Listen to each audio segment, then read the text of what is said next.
এই গণ অভ্যুত্থানের সাথে তোমার সম্পৃক্ততা এবং শিল্পী জীবনে এই যে দায়বোধ নিয়ে আমরা আসলে প্রসঙ্গগুলো তুলছিলাম। পাশাপাশি আমরা দেখেছি যে শুধু বিভাজন না, গত 16-17 বছরে বিশাল বৈষম্য তৈরি হয়েছে। কেউ প্রচুর সরকারি কাজ পেয়েছে, সরকারি কাজ বলতে সাংস্কৃতিক কাজ পেয়েছে, বড় বড় ইভেন্টের নামে অনেক শিল্পীরা সম্পৃক্ত হয়েছে। আমি খুব বোল্ডলি এ কারণে বলতে পারছি আজকে, কারণ আমার পেছনে আগে পিছিয়ে এবং আমি সম্পৃক্ত থাকি নাই। আমি হয়তো তোমার মতো বোল্ডলি ভয়েস রেজ করতে পারিনি, কিছু আবরারকে নিয়ে কিছু লিখেছি, কিন্তু আমারও এক ধরনের থাকে না যে কষ্ট থাকে, যে তোমার সামনে বসতে আমার খানিকটা লজ্জা হয়।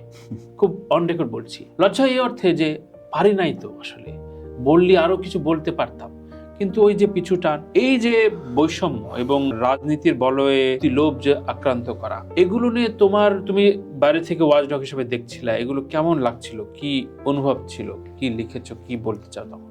ভাই, ওই যে প্রিন্স মাহমুদ বলছিল যে মন ভাঙা আর মসজিদ ভাঙা হ্যাঁ সমান অপরাধ।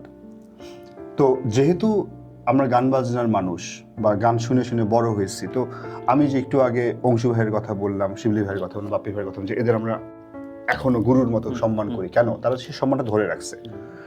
আবার এমনও অনেক মানুষ ভাই জীবনে আসছে যে তাদের এক মুহূর্তের জন্য কেন সম্মান করছে, এটা এখন নিজের প্রতি নিজের একটা জিল্লাত হয়, ঘৃণা হয়।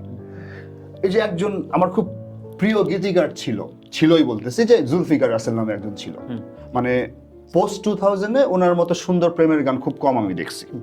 হ্যাঁ, মানে আমি জাস্ট তার ঘৃণা করি দেখা তার মানে করবো না সেটা না, মানে বিশেষ করে বাপ্পাদার সাথে যে তার কেমিস্ট্রি ছিল দুর্দান্ত দুর্দান্ত।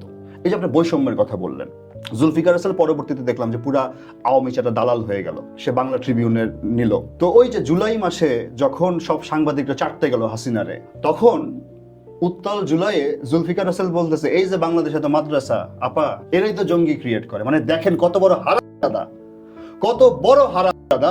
ওর বাপ যদি মইরা থাকে, ওর বাপের যেই কোরআন খতম হইছে ওই মাদ্রাসার ছেলেরা গুলাই কিন্তু করছে। বাট এই হারামজাদা এই যে একটা এলিট ভাব নিয়ে মাদ্রাসার ছেলেগুলা যে হারামজাদা তোর মতো 10টা জুলফিকার রাসেল চাবাই খাইতে পারে, সেটা আমাদের হাদি দেখাই দিয়ে গেছে। তো এই জন্য বলি কি ভাইয়া, যে আপনি এই মুহূর্তে বললেন যে আপনি বলতে পারেন না, সেটা এক জিনিস, আমি সেটা সম্মান করি। বাট যখন আমি দেখতেছি যে তাপস দেতালি হিজড়ার মতো হাততালি মারতেছে, বা জুলফিকার রাসেল মানে কত বড় বদমাইশ হইলে, ওই যে কি মুজিব বর্ষ নাকি চাটা বর্ষ করছিল তারা, ওই সময়ে কত কোটি টাকা দিয়ে A.R. রহমানের দিয়া কি বিশ্রী বাংলা এবং হিন্দি ভাষায় A.R. রহমানের জীবনের সব থেকে খারাপ গান A.R. রহমান কম্পোজ করছে।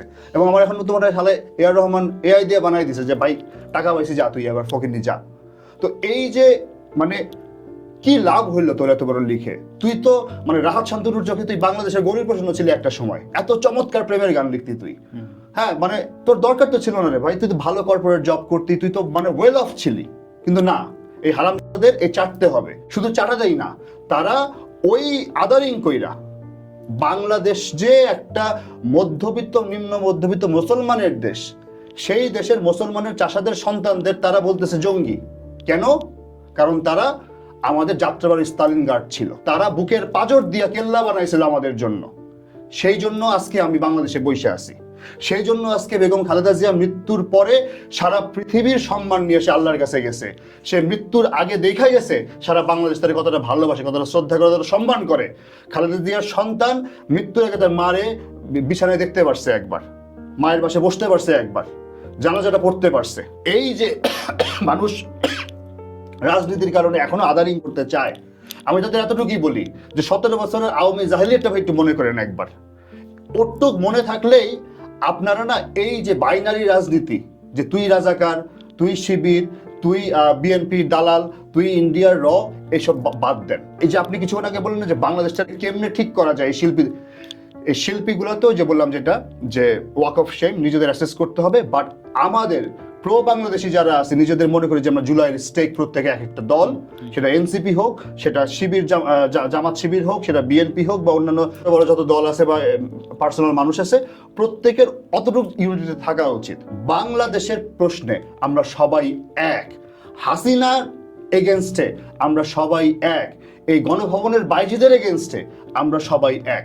এতটুকু যদি এই ইউনিটে থাকে আমাদের, তাইলে আমরা ঠিক থাকবো ইনশাল্লাহ।